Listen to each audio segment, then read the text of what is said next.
there on the mountain.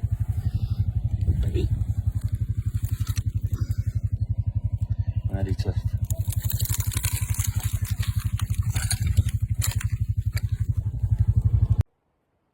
morning, bore da.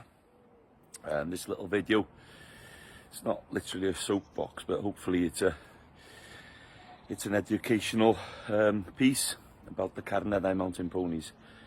Yesterday afternoon we were up collecting some windberries, you call them, llys we call them in Welsh, and my wife was with me and my daughter, and we came across a dead pony, and that pony had died sometime, I would say, either in the spring or last few months.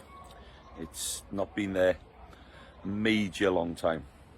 Now the Carneddau ponies roam on these mountains behind us here, which are 27,000 acres, which is the biggest open piece of mountain in England and Wales.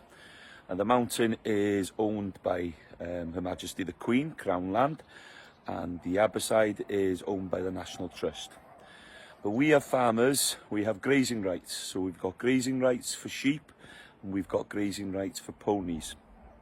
These ponies have been running up here semi-feral since the Celtic time. So yeah, they are very, very ancient and very old and part of Welsh living history. There's about 220 breeding mares left in the world, and they're up here. And as I said, they run semi-feral, so we gather them once a year and bring them off the mountain, take some of the male foals, take some of the older mares, and anything that doesn't look too healthy or too happy and is not going to survive a winter. And we do gather them in the end of October, beginning of November.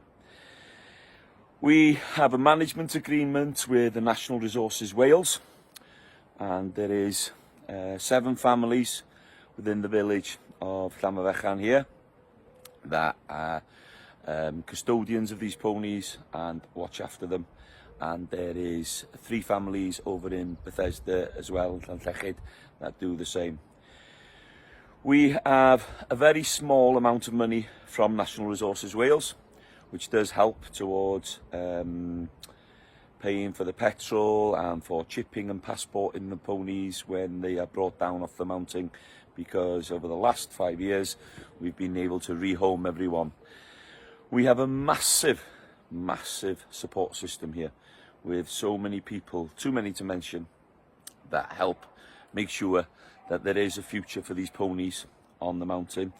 And it's a network of people that give their time and you know, find homes for these ponies. If there's anything ill, we work with a charity in Liverpool that we're able to rehome them there. I think we've taken about 6 or 7, and maybe a bit more, ponies and foals off the hill this year because they weren't well enough.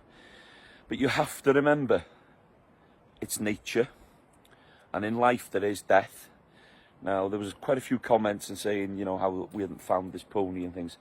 We do come across quite a few dead ones up there. And it's like, you know, searching every single day. If we were up there, if we lived with them, they would still die. And for me, when I see a dead pony like that, it's not sadness, it is happiness, because that animal's lived all its life naturally on that mountain and died a natural death. As long as it's not suffering, and I have been up there, you know, to put them down if they've broken a leg. We had one with a back problem this year. There was nothing we could do, only to put them down. You know, young stallions will be fighting, older mares might fall into a, you know, pothole and break their legs. These things happen. So as long as they're not suffering and we, you know, put them down in a respectable and quick manner, that's what it's all about. I'd love to share this story so many people can understand how important these ponies are for the natural balance on the mountain. They graze differently to sheep. They're up there all the year round. They only come off for one day for the gathering, but people don't really understand how important they are. We've got a very rare bird over here, which is the chough. And the chough have a symbiotic relationship with these ponies. These ponies are not wormed and they're very, very organic. So when they're grazing, what comes out of the back end is the poo, of course, and that attracts invertebrate, and that invertebrate attracts the chough. So that's the circle of life. And again, you know, when a pony dies up there, that will be feeding many, many families, from carrion to foxes to stoats to whatever it is. You know, they will be eating on that big carcass, and it is a big carcass that can feed many, many families up on the Carnarvon Mountain. Anyway, I hope that helps you a little bit.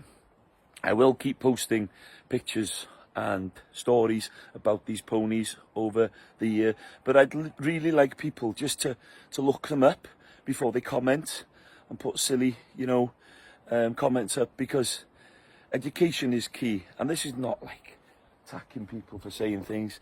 This is just think before you put something down. Really have an understanding of what these ponies are and what people are giving to make sure that they carry on surviving up here. We have to help them. You know, they're such an important part of Welsh history and we need to protect them.